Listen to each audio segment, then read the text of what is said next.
So the lecture that I have prepared for today will discuss the history of development economics as seen from the center, to use the expression, the concept that was developed by development economists themselves during the 50s and 60s to explain sort of these international dynamics.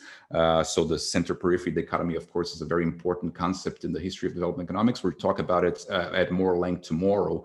And so today, what we're going to do is basically look at it from the perspective of the center, meaning, of course, the Western developed industrial economies and societies from the post-war era. But before we delve into the subject of this particular lecture, I just wanted to touch on some general benchmarks that are going to be useful for the whole set of lectures. That are going to be useful for both the lecture today, but also the two lectures that I'm giving tomorrow. So the first point that I wanted to call your attention to concerns the chronological selection that I've made for this set of lectures. We are going to be concerned basically with what I'm describing here as the first era of development economics. Of course, again, a very, very broad and very vague way of describing it. But again, in line with most of the scholarship in the field, I will be discussing basically developments that took place from the late 1940s, from the immediate post-World War II years, all the way up to the early 1970s. Of course, development economics is a field that remains alive and well today. Even 2 years ago, we had the Nobel Prize in Economics being awarded to people that are self-describe as development economists, Esther Duflo, Banerjee, and others. So, of course, development economics is still a very relevant field these days, but development economics today is fundamentally different than what it was 40 or 50 years ago when development economics first emerged as a scholarly field of inquiry. And so my attention here will be on this initial history, this early history of development economics during the 2 or 3 decades immediately following the end of World War II. So that's more or less the chronological selection that I'll be adopting throughout these lectures. And this somehow coincides with what in some of the secondary literature is described as the age of high development theory, in the sense that this was a moment when people were trying to come up or striving to come up with some kind of general encompassing theoretical framework that would explain the problem of underdevelopment and, of course, the process that would lead underdeveloped nations towards the path of development and full integration into the modern capitalist industrial system. This label is a bit controversial. We'll see throughout the lectures that the distinction, the separation between theory and practice in development economics is never very clear cut. So there's always a lot of both things going on. But anyway, I think this is also one of the labels, one of the concepts that could help us understand why this period can be singled out as a specific moment in the history of this field. And why stop in the early 70s? Well, because this is the moment precisely when a feeling of crisis, a feeling of stagnation first starts to be expressly manifest by the people who are themselves involved in the field. So during the 50s and 60s, we're talk about this. There is this sense of optimism, of enthusiasm with development economics, but then gradually, due to a lot of factors, a lot of problems, we'll talk about some of them throughout the lectures as well, this initial enthusiasm starts to fade away. And by the late 60s and early 70s, we start to see this uneasiness that becomes ever more pervasive among practitioners in the field. So, for instance, we have a very symbolic statement of this view that shows up in a late 70s, 1979 essay that was written by Albert Hirschman, one, of course, of the protagonists in the early history of development economics, where he basically reflects on the current crisis of development economics and tries to understand what went wrong and what could be the ways forward to revitalize the field. So basically, this is the main explanation for why we're going to cut short our investigation here in the early to mid 70s, basically. The other point that I wanted to stress right at the beginning is that the way I'm going to approach the subject is basically by adopting an intellectual history perspective. What does this mean? It means basically that I will paint on a very broad canvas. I will try to bring out a lot of contextual elements. I will try to bring out a lot of parallel processes, a lot of parallel stories that are going on during the late 40s, the 50s, and the 60s, that at least to me and to, of course, a lot of others better than me that have written on the subject are obviously much important to understand the nature, the rhythms, the direction in which development economics developed as a scholarly field. So again, I will be much less interested in the details of theoretical systems, of certain hypotheses, even though I will, of course, talk about the main ideas that were presented and matured during this period. But my approach will be much more to try to bring into relief certain important subjects, common topics that come up here and there in different interpretations, and show to you how these concerns were shared by a large group of people who, of course, had different ideas about development, developed and elaborated different theoretical and practical interpretations of this problem. But still, there was a lot of common ground. There was a lot of shared language, a lot of shared conceptual understanding. And this is, of course, what's more important to me. So again, of course, we talk about the history of development economics, and I told you a moment ago that development economics is still very much alive as a field. Some of the ideas that were elaborated in the 50s and 60s, they remain alive. They're still being used. They're still being referred to as important theoretical benchmarks for development economics. Others were abandoned. Others were left behind through the evolution of history. But instead of trying to interpret this period against this background and saying, well, these were the good ideas and those were the bad ideas, what I'll try to show you is what was the environment that existed at the time that made all these ideas plausible. You know, how can we reconstruct that environment and understand why those ideas made sense to these people at that time? So this is basically the approach that I will be adopting during these lectures. And finally, the last caveat that I wanted to mention is that sometimes voluntarily and sometimes involuntarily, this story is going to have a Latin American bias. Of course, I am from Latin America. It's the part of the story that I know better. And of course, Latin America was a very important actor in the history of development economics. Development economics, of course, is basically a worldwide affair. So it was important in Asia, it was important in Africa, it was important in Europe, it was important in North America, it was important in Latin America as well. But again, due to my own personal experiences, due to my own training, due to my own knowledge and my own research, of course, it will be unavoidable to relapse every now and then into a sort of Latin American-centric version of this history. So I apologize in advance for that. But anyway, it's what I can do the best. So I think it's better to embrace it than to try to avoid it.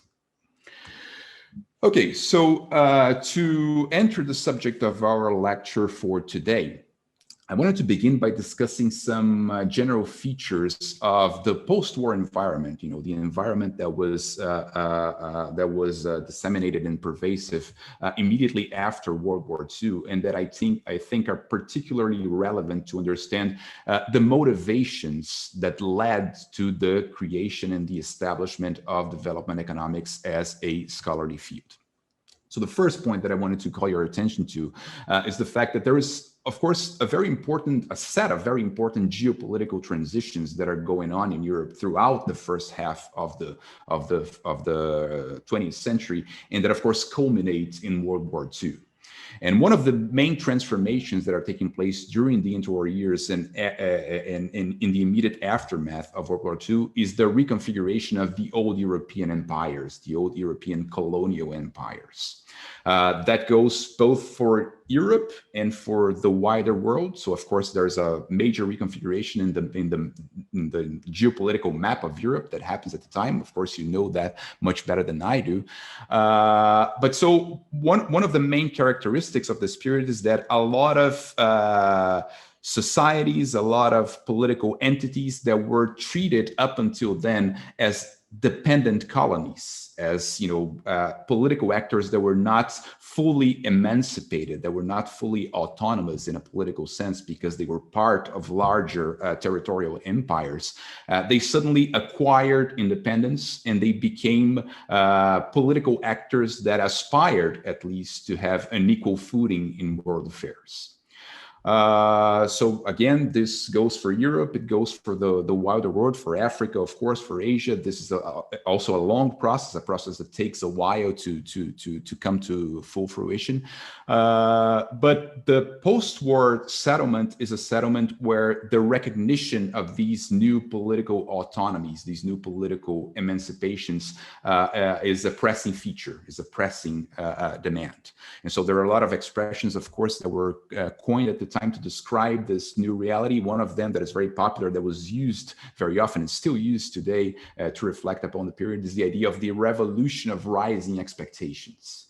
The idea that, well, these political entities that up until then were basically relegated to a subordinated position, now they aspired to much more. They aspired to political independence, they aspired to economic independence, they aspired to greater levels of consumption, of well-being, they aspired to a better life, to put it more simply, more briefly. So of course, this is an important feature of the post-war settlement that brings the problem, the topic of development, and how to make these less developed, these up until yesterday subordinated and marginalized regions, fully integrated participants in this new international order. So this is a very important feature of the immediate post-war era. As a reflection in part of that, of course, we have the creation of a set of supranational institutions that are also strictly correlated to the settlement of World War II. And of course, here it's a very well-known story. The creation of the International Monetary Fund and the World Bank, the International Bank for Reconstruction and Development, in the aftermath of the Bretton Woods Conference. Of course, the reformulation of the old League of Nations into the new United Nations, and this project for a forum where all the new political actors of the world could be equally heard, could have a voice, could have some kind of participation. Of course, this is also a very marked characteristic of these years immediately following World War II. And these supranational institutions, of course, they were charged with many tasks upon their inception. But one of the tasks that was charged to them, especially to the World Bank, and there's a large literature on that, is of course be an accessory to the process of bringing the less developed, the underdeveloped nations of the world into a closer par with the industrial developed world. So these institutions, they were from the very beginning charged with something that we could reconstruct, at least in retrospect, as a developmental mission. That's what they were created to do, at least in part. And so this institutional establishment is part, of course, of the early history of development economics. The other geopolitical consideration that is obviously very, very important, very crucial to understand the dynamics of development economics as a field is the onset of the Cold War towards the late 40s and early 50s. And with the polarization of the geopolitical structure of the world into the two main blocks, the capitalist bloc led by the United States and the communist bloc, the socialist bloc led by the Soviet Union, we have, of course, the problem of what to do with those actors that were not perfectly aligned up until then with neither of those blocs. So you have this dispute that begins for political influence, for some kind of domination, even if informal domination of these non-aligned actors on the part of both the Western Bloc and the Eastern Bloc. And of course, from the perspective of the Western Bloc, the great challenge is to present an alternative to communist revolution that would be appealing, that would be convincing to these peoples who were not part of the industrial developed world, who did not enjoy the benefits of early industrialization, of rising living standards, as in the United States and as in Western Europe, and that therefore would be probably much more susceptible to the lure of a possible socialist revolution or a communist revolution. So another expression that was popularized at the time and that encapsulates very well, I think, this environment is the idea that the Cold War was, of course, a geopolitical struggle. It was a military struggle, but it was also a battle for the hearts and the minds. It was an ideological struggle. It was a cultural struggle. It was about convincing people about which kind of political economy, which kind of social arrangements were better suited to fulfill their expectations, their rising expectations as new actors in this international order. So, of course, development economics was instrumentalized from the very beginning as a tool for the leaders of the Western Bloc to convince and again to present a viable developmental alternative to these nations that were still on the margins of the international system and therefore were, as I said, more susceptible than others to the prospect of conversion to the Eastern Bloc.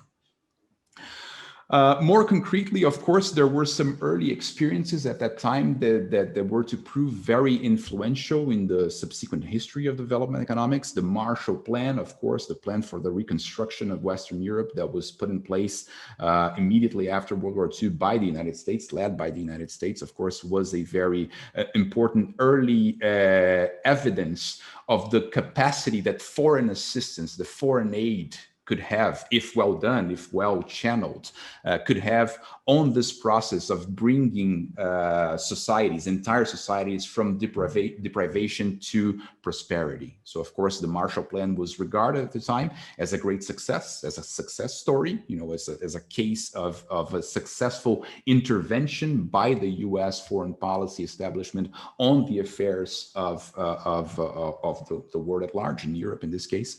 But, of course, at the same time that it served as a template for future programs that were also geared to developmental purposes, it also exposed at the very onset some of the tensions that the discipline of development economics and the practice, of course, of development economics would face in the following decades.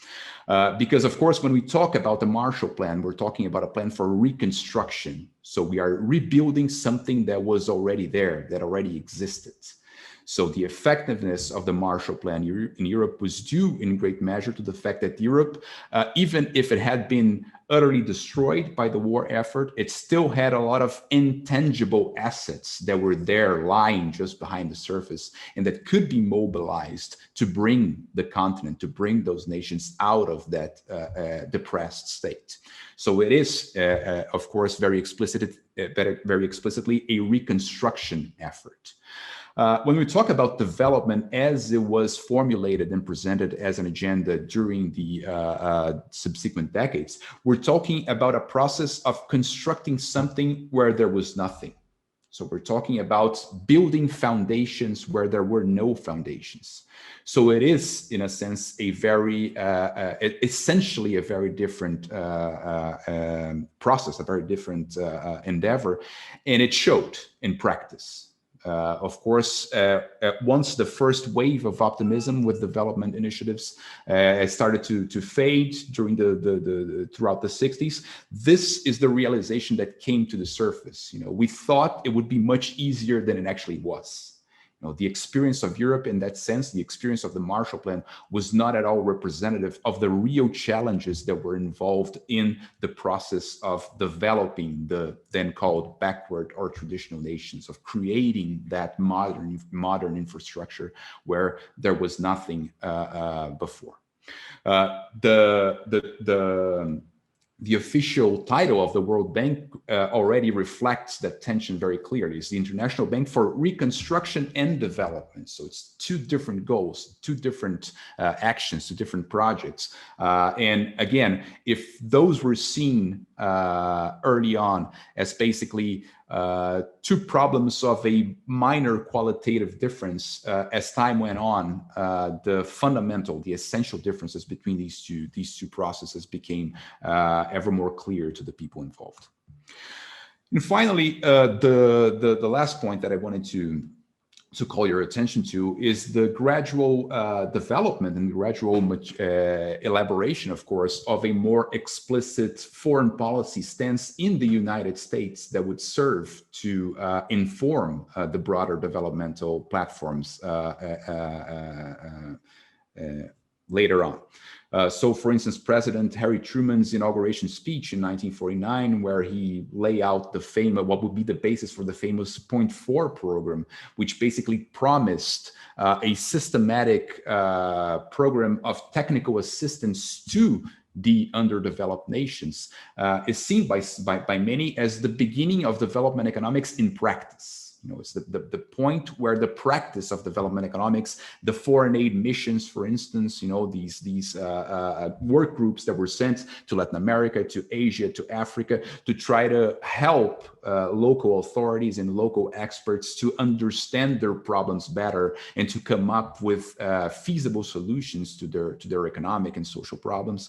So this program, this moment, the inauguration of the Point 4 program in the late 40s, in 1949, is seen by many as the ground zero of those sorts of enterprises.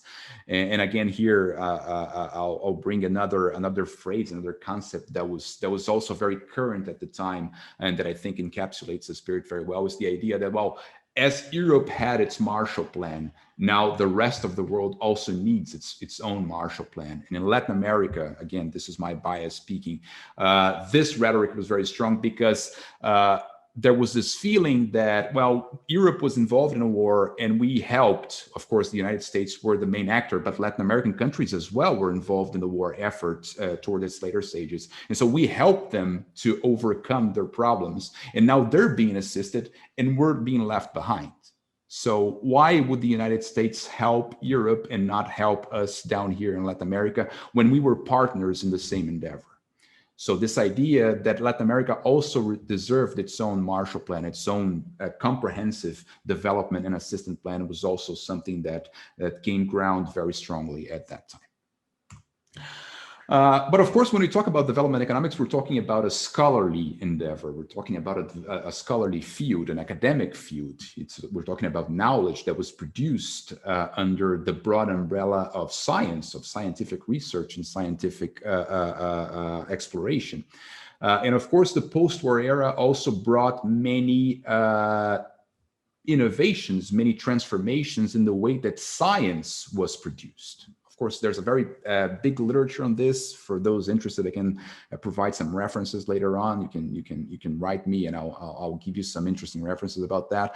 But one of the main features of the post-war settlement, in terms of science, in terms of the infrastructure of science, is the rise to prominence of federal government funding in the United States as the big source of research money, of scientific research money.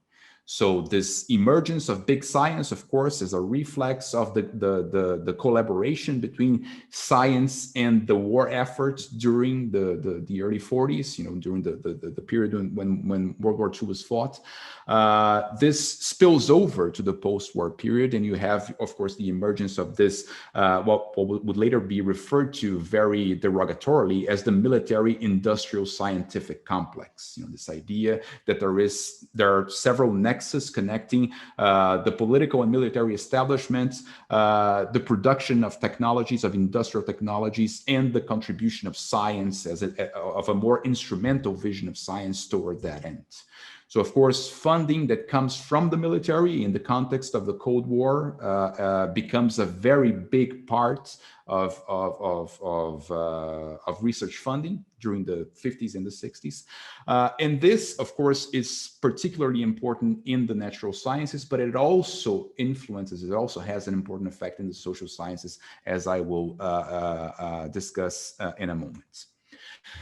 Apart from the big science foundations and the military patronage that emerges during this period, the RAND Corporation, you know, the Air Force, so all the actors that have been very widely explored in the literature on the subject, we have during this period also the rise to prominence or the reemergence to prominence of the big philanthropic foundations as major players in scientific research. Rockefeller and Carnegie were, of course, were already very important during the interwar years. Rockefeller was a major player between the 20s and 30s, including in economics. The research on business cycles, for instance, in Europe was very much funded and sponsored by the Rockefeller Foundation. But during the post-war period, there is a new foundation, an emerging foundation that comes up as the most important because it commands the biggest budget, and that is the Ford Foundation. So the Ford Foundation, especially for the social sciences, becomes a very, very important player, especially because it will go on those fields, on those areas, on those subjects that are too sensitive for explicit political or military patronage. So covers the whole, so to speak, in this broad framework of scientific research that's being developed. But of course, the foundations, even though they have this aura, this image of semi-independent organs, institutions that function according to their own motivations, their own objectives, their own purposes, of course, they were in that context very much, and they remain to this day, very much elite institutions. And because they were elite institutions, they were involved in networks in which their directors, their trustees, were very closely involved with the foreign policy establishment of the United States, for instance, or with the military establishment. So there is an ambiguity, an inherent ambiguity in the way the foundations are related to the political establishment that always somehow colors or taints their actions in the field of social sciences. And this, in fact, influences very much their own programs. So that we see the history of the foundations, the Ford Foundation, for example, in the post-war era, and we see this oscillation, moments when the foundations are acting more explicitly aligned with the foreign policy establishment of the United States, and moments when, due to a series of factors, the foundations try to distance themselves from the establishment and try to pursue their own agenda and show to society that they are acting on their own behalf and not as a proxy for the military or for Washington diplomacy. So this is a feature of the working of the philanthropic foundations in the post-war era that will be very important to understand. We'll talk about this especially tomorrow, how certain programs, certain initiatives in the field of development economics were selected, were funded, were left behind in different contexts.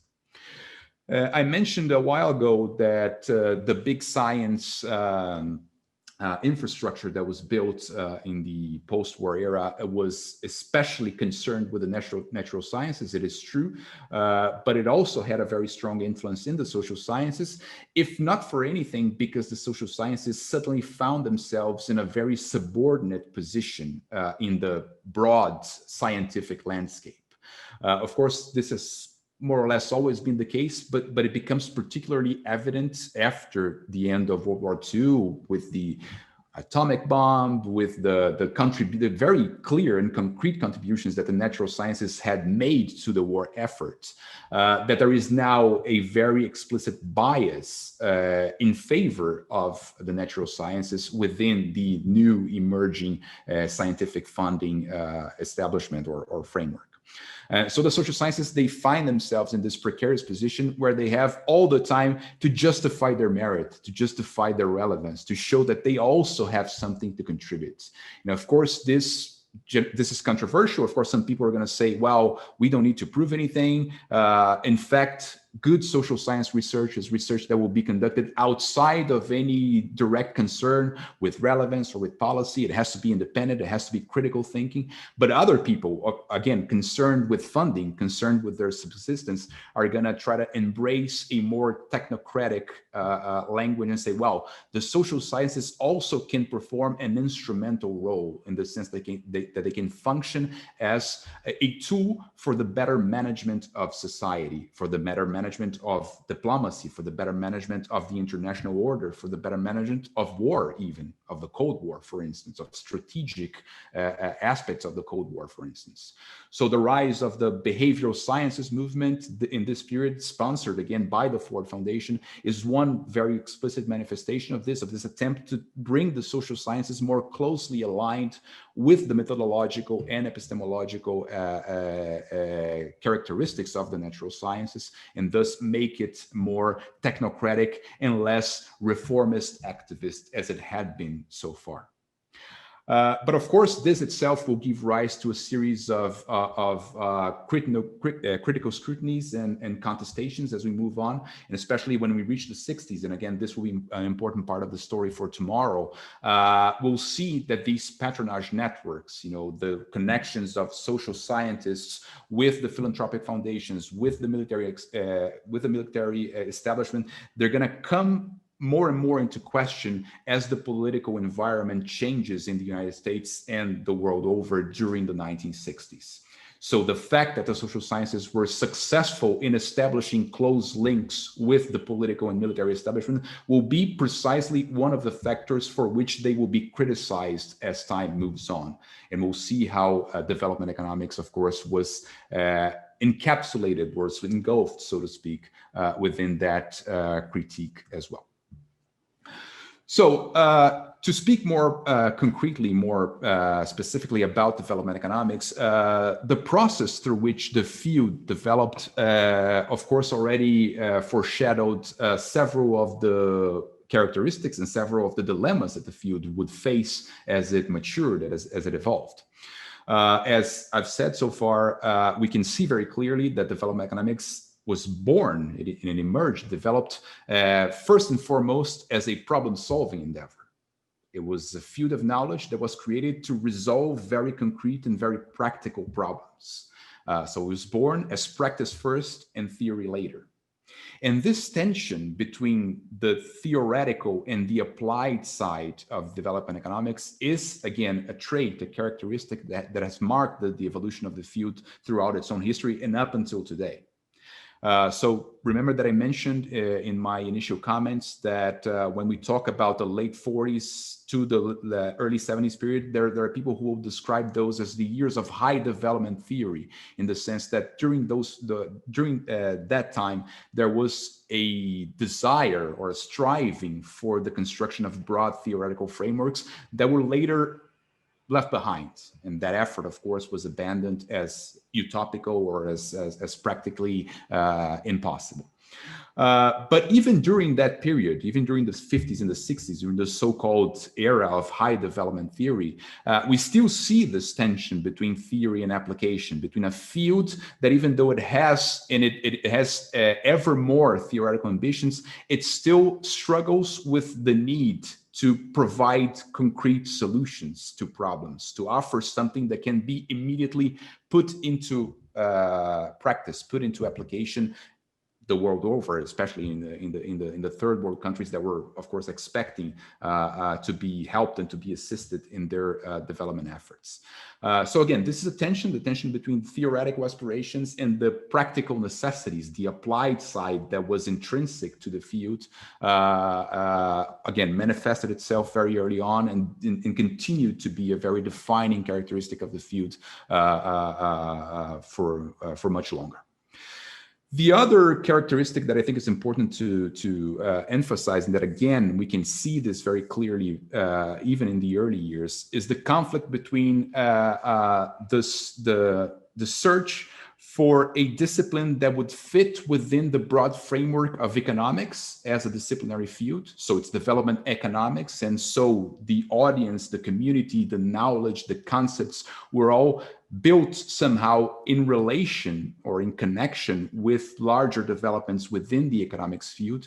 But again, because it dealt with practical problems and because it dealt with practical problems of a very broad nature, it could never produce satisfactory solutions based exclusively on the knowledge offered by economists. And so it had to rely on other types of knowledge, especially from knowledge that was being produced by the other social sciences, by anthropology, by sociology, by political science, by psychology.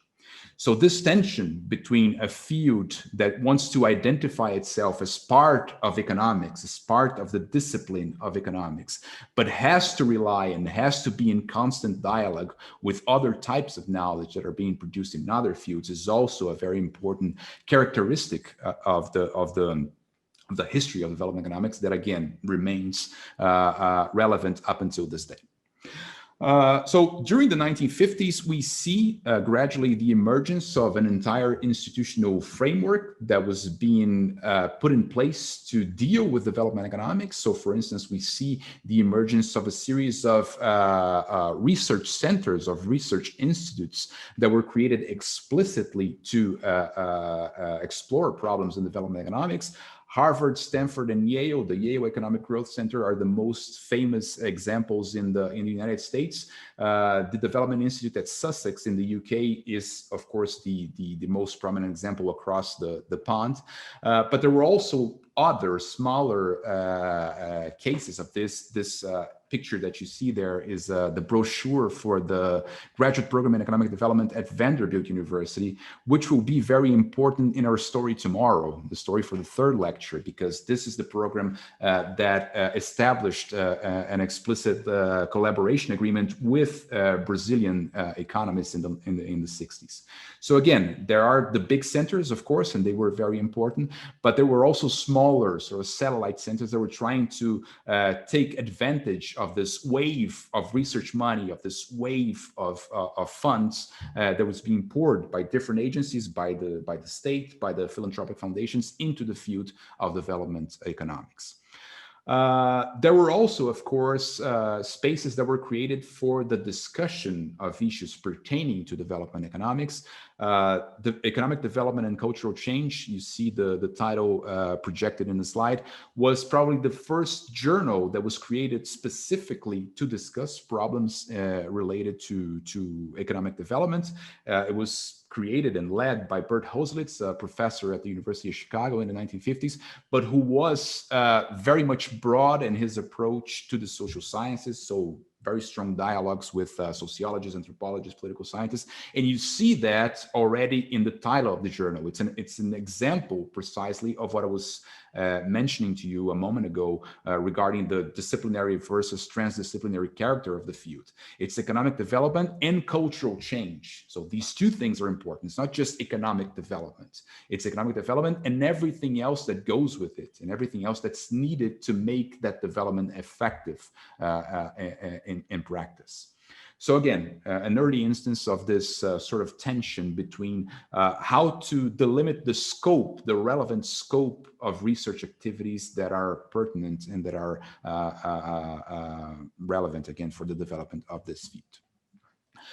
There is another parallel development at that time that I also find to be very important. The case of Vanderbilt, again, illustrates this very clearly, and I'll talk to you about it tomorrow, is the development, once again, strongly financed by the philanthropic foundations, and especially by the Rockefeller and the Ford foundations, of the so-called area studies programs. So this begins in the late 40s with the emergence of the first programs in Sovietology. The Russian the Harvard Russian Research Center, for instance, is a very classic instance of this early concern with creating specific knowledge that would be useful to understand the functioning of non-Western societies, of non-Western industrial developed societies in a broad sense. So not only its economic structures, but also its social structures, its cultural patterns. So what's interesting about these fields of area studies, and again, I'm talking about them because there is a very strong connection between many development economists and the work that was being done in these area study centers, is that they were much more interdisciplinary or transdisciplinary in nature. So usually area studies programs, Latin American studies, Eastern European studies, African studies, South Asian studies. These fields, these programs, they congregated scholars with very different backgrounds and who did work on different fields using different methods, trying to bring the full range of knowledge in the social sciences to bear on a concrete problem, which is the understanding of the functioning of an entire social system, an entire social structure, understood in its different dimensions. So again, these area studies programs were also foci for the development of the elaboration of developmental knowledge in a broad sense. not only understood as a branch of economic science or economic knowledge, but understood as a very broad social science attempt to understand the functioning of what were then called traditional societies. The MIT Center for International Studies is, of course, very emblematic of that tendency. It was not an area of studies in the classical sense. It was international studies, so it was dedicated to understand very different regions. It was not focused either on Latin America or Africa or South Asia, but it was geared to understanding different regions. But it gathered several of the prominent personnel in the early stages of development economics. So, for instance, Paul Rosenstein-Rodin, of whom we will talk very soon, was a member of CEHIS from the late 50s until the 60s. And Walt Rostow, of course, the famous proponent of the stages theory of growth, of which we will talk also very, very, very soon, was one of the stars, one of the most prominent members of CEHIS. CEHIS also illustrates some of the tensions that I was talking to you about a moment ago in a previous slide, because CEHIS was funded, it was created with CIA money. But of course, that funding was covert at the time. So nobody knew that it was funded by the CIA, and it operated during the 50s and during a big part of the 60s using CIA funds that were not disclosed because they were part of confidential research contracts that were signed between MIT and the US government. And so again, it illustrates those tensions between military patronage, political patronage, and social scientific research that will come to the fore in the 60s. So for instance, the expose of these sorts of funding nexus that involved the CIA, CEHIS among them, was a big part of the critical scrutiny, sorry, my phone is ringing. I will not pick it up, but it'll take a while to go away. The critical scrutiny that these centers will be subjected as the political mood, the political climate in the United States in particular changes during the 1960s. So again, we'll come back to that part of the story later on. One of the most emblematic, most significant manifestations of early development economics and early development studies in general is the so-called modernization theory. So you see projected in the slide the cover of I think it's the first edition of Rostow's famous The Stages of Economic Growth, which to many is the most representative work to be produced within this analytical framework that has come to be known as modernization theory. And modernization theory is a very difficult topic to discuss and to address, to grasp, because it is as much an ideology as it is a theoretical approach. So it really combines these two aspects. What Niels Gilman, a very prominent contemporary historian of modernization theory, calls a meta-narrative of world history on one hand, to be counterposed to the Marxist meta-narrative about world history. So this clash of ideologies, Western and Eastern. But it also had very concrete manifestations as attempts to theoretically explain the process of evolution of nations, not only underdeveloped nations that still had to go through a process of development, but also the early starters in the process, the United States, Western Europe, that were also seen or reconstructed, rationalized as going through a process of development that involved certain well-defined stages. So modernization theory is, above all, a very broad social science approach to development studies. And the social science angle here is important because it was not only about economics. It was always about much more than just economics. It was about economics, of course. It was about capital formation. It was about investment. It was about industrialization. But it was also about the social transformations and the cultural transformations that were necessary to bring the so-called traditional societies closer to the standards of living and the forms of living, we could say, of modern societies. Modernization theory was very closely related to this interpenetration between academia and politics that became even more prominent during the late 50s and early 60s, especially with the work of the so-called action intellectuals that became very prominent actors in politics with the ascension of John Kennedy to the US presidency in the early 60s. So this idea that Kennedy wanted to have a group of experts dealing with issues of foreign policy, for instance, and of course in charge of the aid agencies and of assistance programs that were not diplomacy hawks, that were not old-time diplomatic actors, but were actually academic experts that had a different perspective, that had a different approach to these problems. And so people like Walt Rostow, of course, but also Max Millikan, John Kenneth Galbraith, all these people became very closely involved with this new approach, this new way of looking at the problem of development assistance that was perhaps more than anything encapsulated in the idea behind the Alliance for Progress that was implemented by Kennedy in the early 60s. So modernization theory has to do with that, has to do with the development of knowledge about or the elaboration of knowledge about development problems that could be directly relevant to political action. So that's more or less the spirit of it all. Of course, modernization theory is pretty much based on this dichotomy, this structuring dichotomy between the idea of a traditional society on one hand and the idea of a modern society on the other hand. So some people, for instance, have referred to this as Weberian ideal types, the ideal type of a traditional society and the ideal type of a modern society. From the point of view of development economics, this dichotomy, of course, relates to a very clear antagonism or a very clear conflict. This is not exactly the right word, but the dichotomy, I think dichotomy is the best word, between agricultural activity on one hand and industrial activity on the one hand. So traditional societies were seen basically as agricultural societies, as societies that were still pretty much based economically on the cultivation of land and all the economic practices that go with it. Whereas modern societies were seen as industrial societies.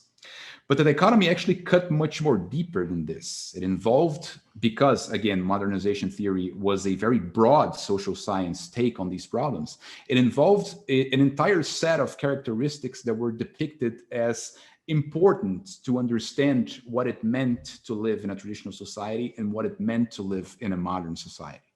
So traditional societies were societies where rural life predominated, where social allegiances were basically based on extended families, on the idea that family allegiance was the primary social link, the primary social connected.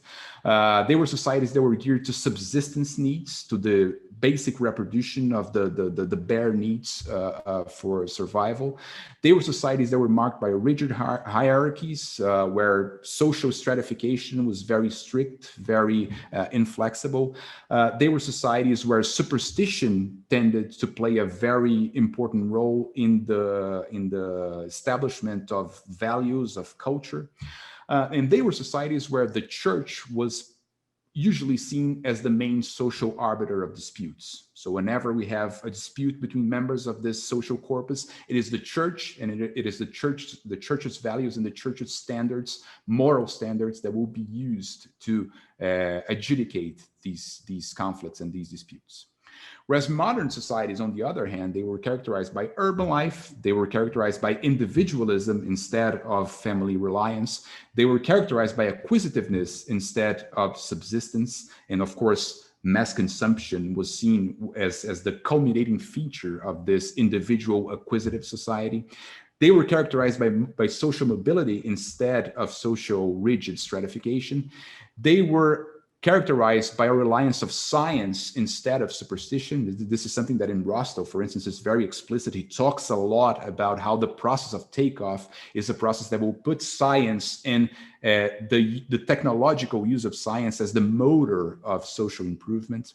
And they are characterized by a form of nationalism that will put the state, the nation state, as the final arbiter of social disputes.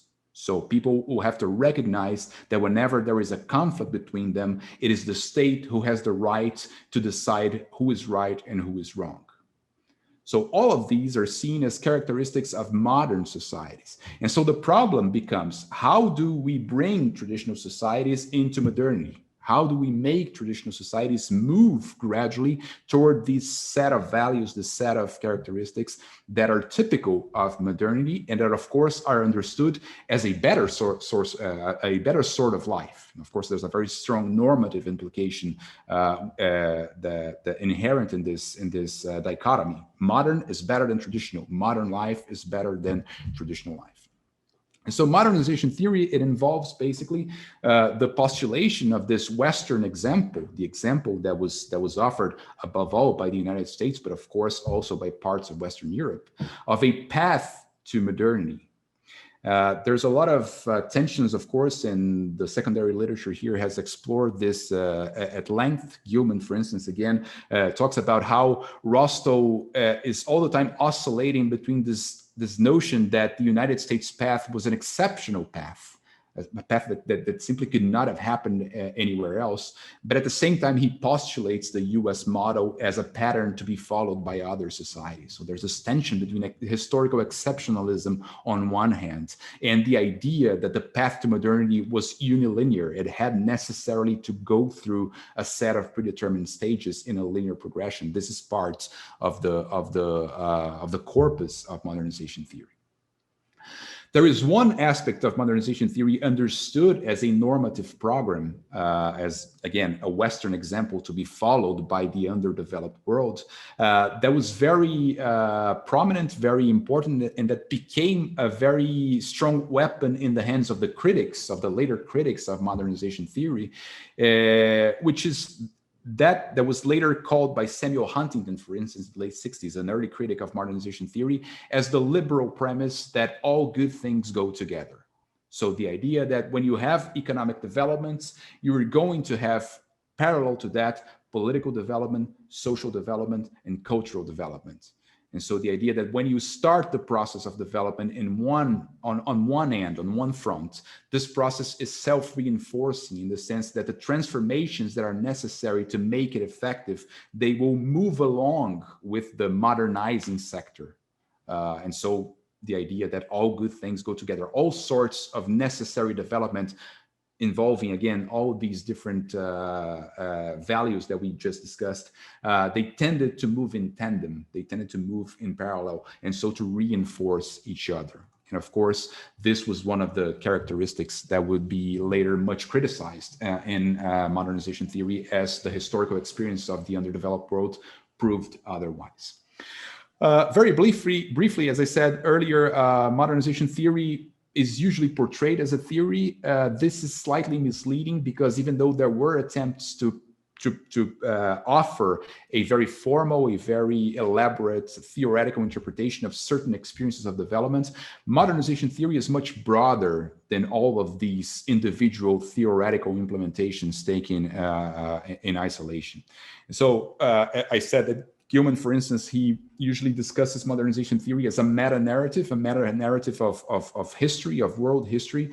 I personally think it's useful to think of modernization theory as a political language more or less on the sense of historian John Pocock, meaning that modernization theory is a way of talking about developments that will be used even by its critics, because it permeates so deeply the way that people frame the questions, the way that people transform those questions into conceptual hypotheses, that even people who want to undermine some of the conclusions of modernization theory, they will make use of the same conceptual apparatus. They will make use of the traditional modern dichotomy to try to subvert those original meanings and try to marginally alter the conclusions and the implications that are extracted from those meanings. So again, modernization theory, very broad, very widespread during that time, and even today. Again, Gilman, for instance, is of the opinion that modernization theory nowadays is more alive than ever. So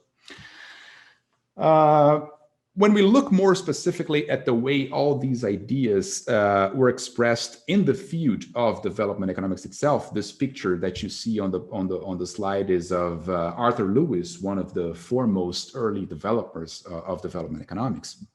There is one set of again of concepts, one set of conceptual frameworks that proved very fertile, proved very useful, and very influential in the early development of development economics, in the early evolution of development economics, that has to do with the idea of dual societies or of dual structures.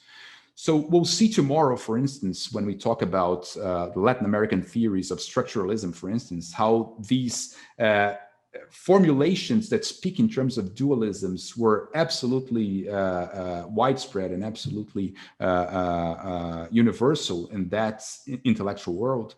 But they were also very important in the way that neoclassical economists, or mainstream economists, as we would say nowadays, discussed at first the problems of development.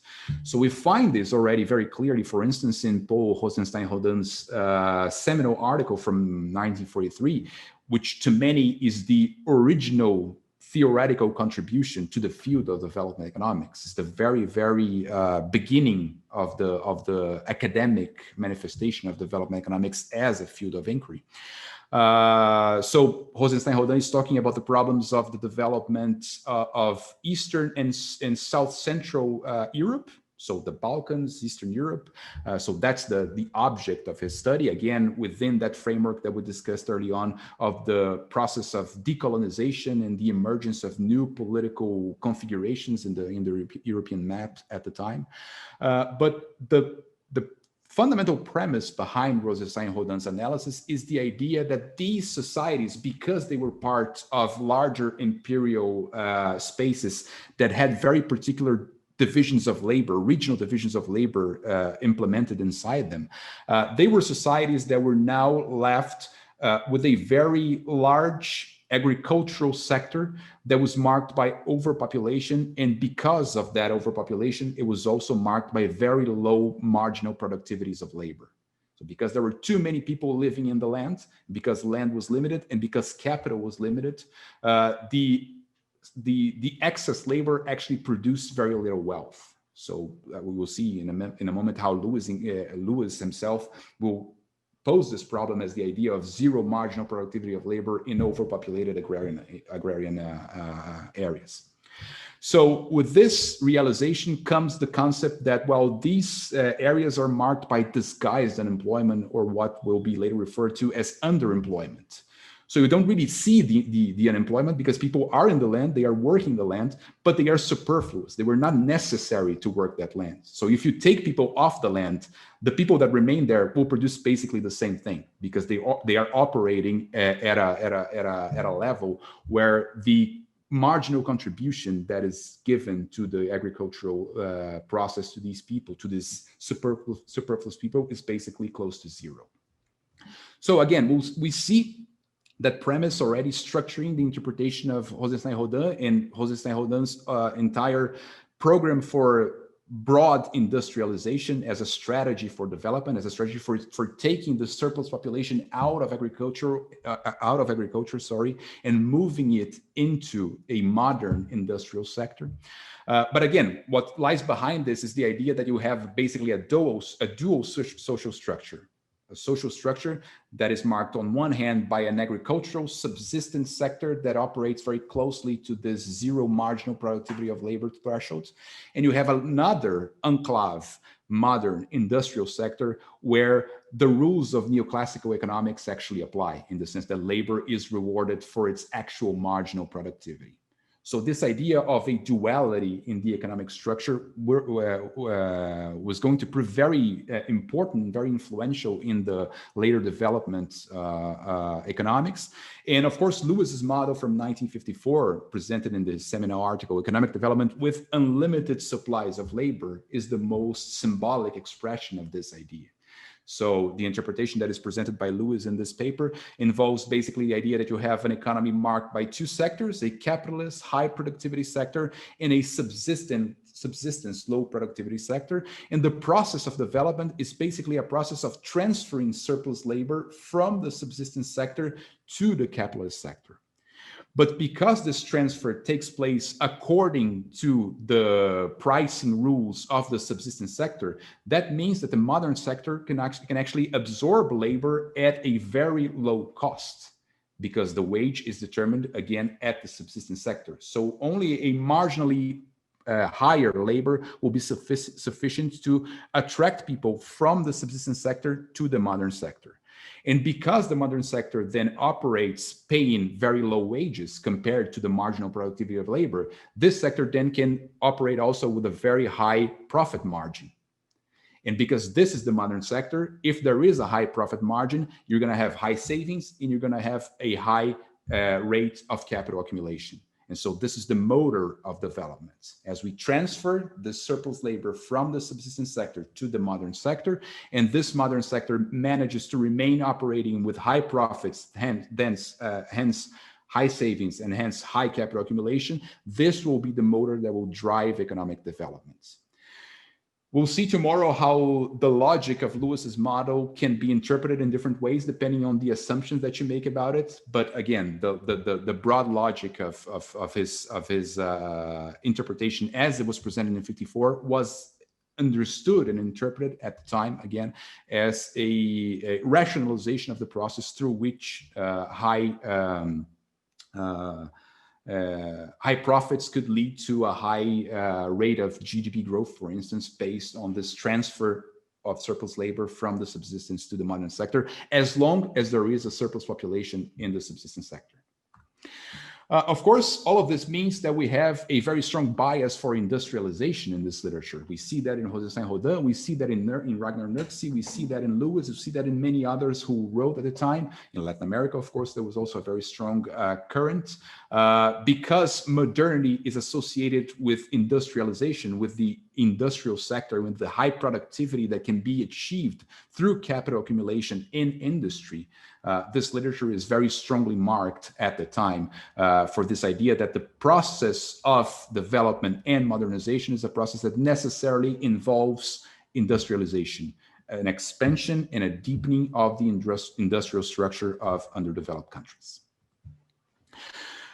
This emphasis on industrialization, and especially the notion that capital accumulation is what drives productivity up, labor productivity up, and because of that, of course, we need to rely on sectors that have a higher capital output ratio than the traditional subsistence sectors, served as the basis for what later critics of early development economics, like William Easterly, for instance, would derogatorily refer to as capital fundamentalism. The idea that early development economics was marked above all by the idea that capital accumulation was the key to successful development and to successful modernization. Of course, here what we have is basically this connection between savings and investment, and an interpretation that is based on the popularization of the Harrod-Domer model of growth during the 40s and 50s, and especially the relation that is posited by certain interpretation of that model between the savings rate in an economy and the capacity to increase GDP, the GDP growth rates. And so this connection, and because of that, the necessity to increase or to find different sources of saving that could finance the necessary capital investment that would finally lead to development, sustained development, and sustained modernization became one of the defining characteristics of this literature.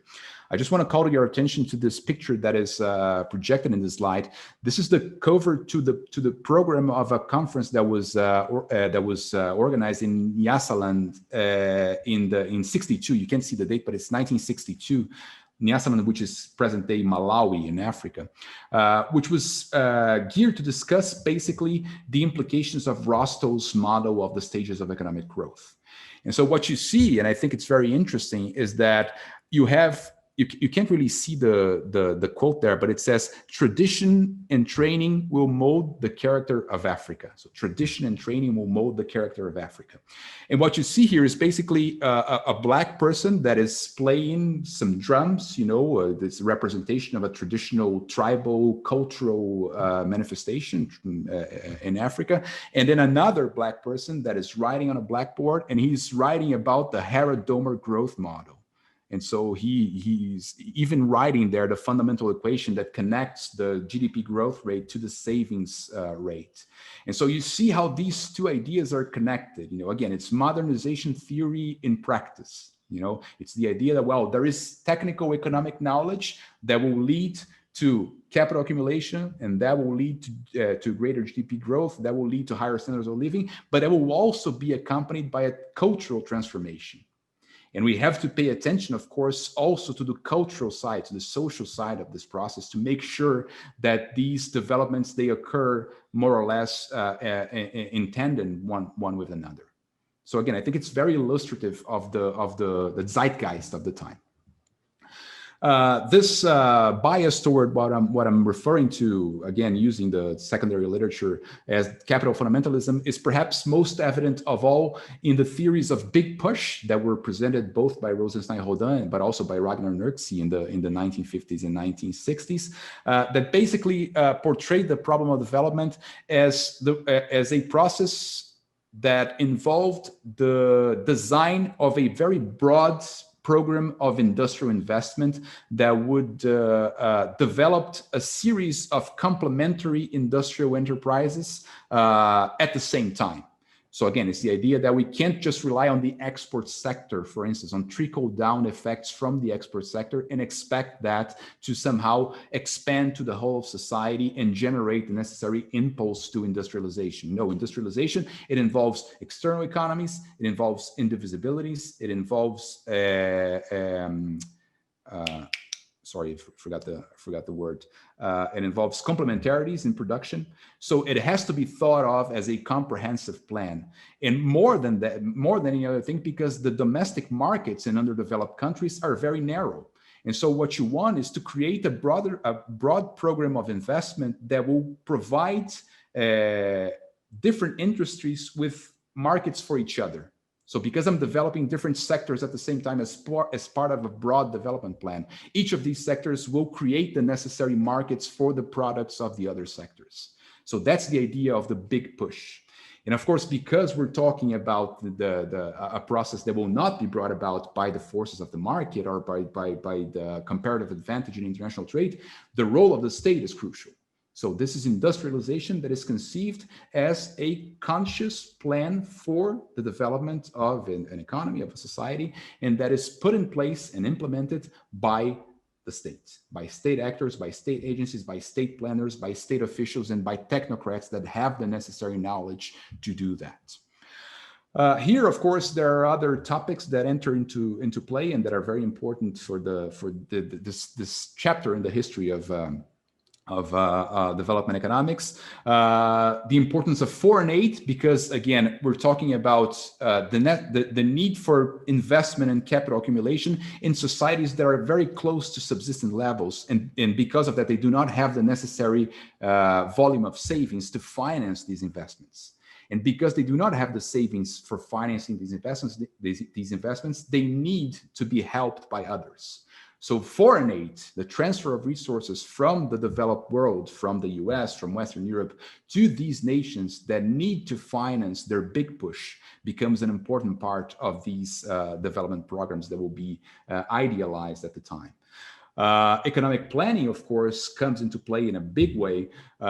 So again, you look at the literature from the 50s and 60s, everybody is talking about economic planning in the US, in the Western world, very openly, very explicitly. So everybody is saying that there is no development, that there is no industrialization that will come about without some level of economic planning, some level of planification of this big effort of industrialization development, as as time moves on and we get to the late 50s, for instance, we're going to find people like Albert Hirschman, criticizing this excessive emphasis on economic planning.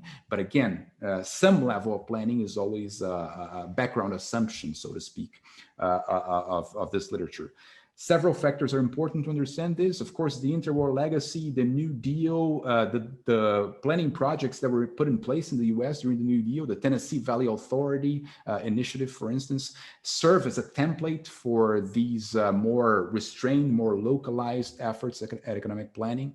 Of course, the war efforts and the very heavy intervention of the state in the economic machinery during that period, of course, functions as a very strong example as well.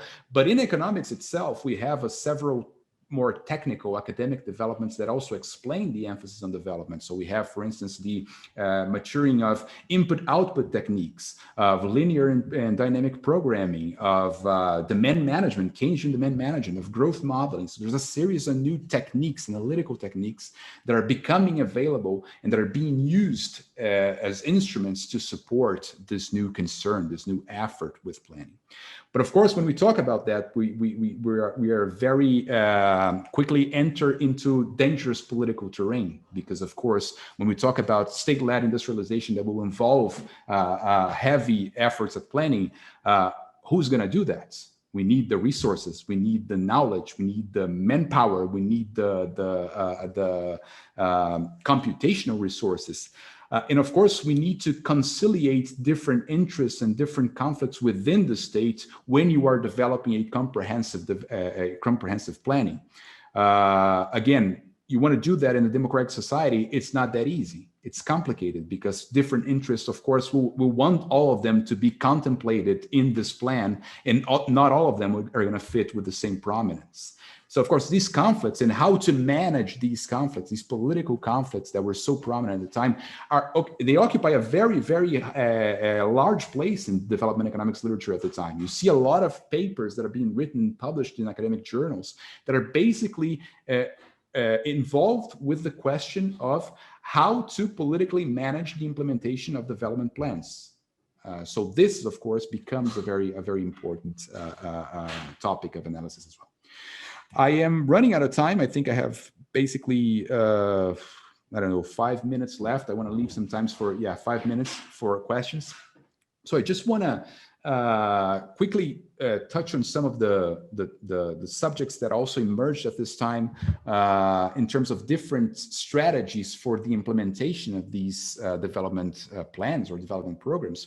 So one controversy, for instance, that occupies a very important place in the secondary literature in the history of development economics is a so-called controversy between the balanced and unbalanced growth approaches to development economics. So you see on one hand, Rosenstein-Rodin and Nurksey, who are arguing in favor of some kind of big push strategy. You know, let's devise this very comprehensive and plan full of complementarities where one sector is going to function as the market for the other. And so we're going to have all these complementarities and economies of scale that are going to come into play.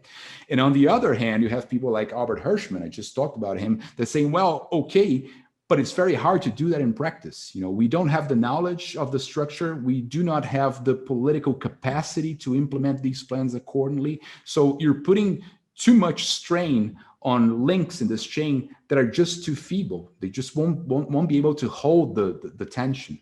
And so a safer strategy, would say Hirschman, would be to promote unbalanced growth, to identify certain key sectors that are marked by what Hirschman describes as forward and backward linkages. And then you focus your investment in those sectors, and those sectors are going to develop, and by developing, they're going to generate disequilibria. They're going to generate pressures and tensions and incentives in other parts of the economic system that will serve on their turn as a mechanism for putting these sectors into motion without the need for a conscious investment plan or a conscious development plan. So again, you identify key sectors, and these key sectors, by their own development, will induce disequilibria and maladjustments in other parts of the sector that will put the whole economy into motion. And so that's the strategy of unbalanced growth as defended and advocated by Hirschman. Of course, and I'll close this. I had one more slide, but I'll leave that slide for tomorrow to begin our discussion tomorrow. So I'll close by saying that, well, this capital fundamentalism tag, the label of capital fundamentalism, which again is usually discussed as a term of criticism and not of praise, is perhaps most of all associated with Rostow's concept of a takeoff. So Rostow, in his 5 stages of development, he famously portrays the 3rd stage, the intermediary stage, as the takeoff. So it's the moment when a society and economy finally enters into a path that will generate self-sustained growth.